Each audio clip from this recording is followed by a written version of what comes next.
انبیاء ہیں جو گناہوں سے پاک ہیں، جن پر گناہ کا ایک دھبا بھی نہیں ہے۔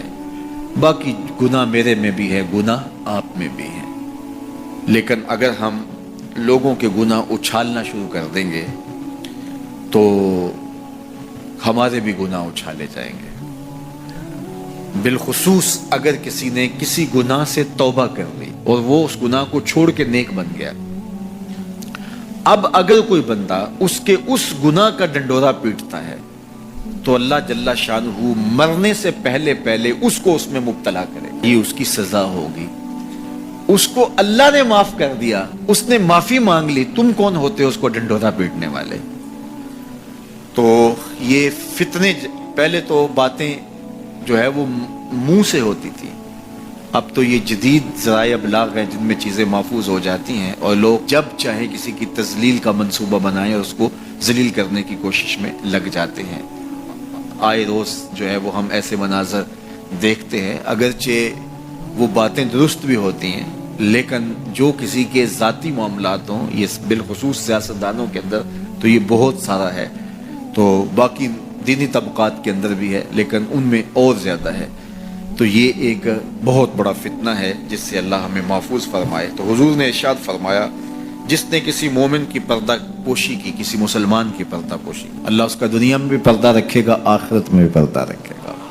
اور اللہ جل شانہ بندے کی مدد میں ہوتا ہے، بندہ جب تک اپنے بھائی کی مدد میں ہوتا ہے۔ جب تم اپنے بھائی کی مدد میں لگے ہوتے ہو، اللہ تمہاری مدد فرما رہا ہوتا ہے، تمہاری نصرت فرما رہا ہوتا ہے۔ اور جو کسی ایسے راستے پہ چلا جس راستے سے وہ علم حاصل کرنا چاہ رہا تھا، طلب علم کے لیے جس نے سفر کیا، اس کا مقصد تھا کوئی مجھے علم کی چیز ملے گی اور میں حاصل کروں گا۔ ایک تو وہ طلباء ہیں جو 8 سالہ، 7 سالہ، 5 سالہ، 4 سالہ علوم دین حاصل کرنے کے لیے سفر کرتے ہیں، پھر مسافر رہتے ہیں، مسافرت کی زندگی گزارتے ہیں، سویر شام سفر کاٹتے ہیں، ایک تو وہ ہے۔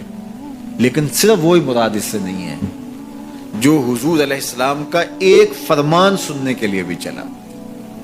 آپ بھی اگر گھر سے آئے ہیں اور آپ کی نیت یہ ہے کہ حضور کے فرامین سنوں گا، تو آپ علم کی طلب کے لیے گھر سے چلے ہیں، تو آپ بھی جو ہے وہ اس حدیث کے مصداق ہوں گے۔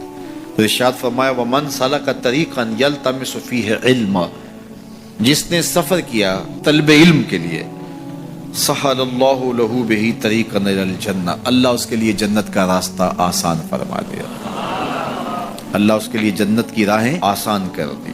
آپ صاحبزادوں کے نام، پیرزادوں کے نام، مولوی زادوں کے نام، سردار زادوں کے نام اور بڑے باپ کے بیٹوں کے نام اگلے لفظ اسی حدیث کے، جو عمل میں سست ہوا اس کا نسب اس کو تیز نہیں کرے گا۔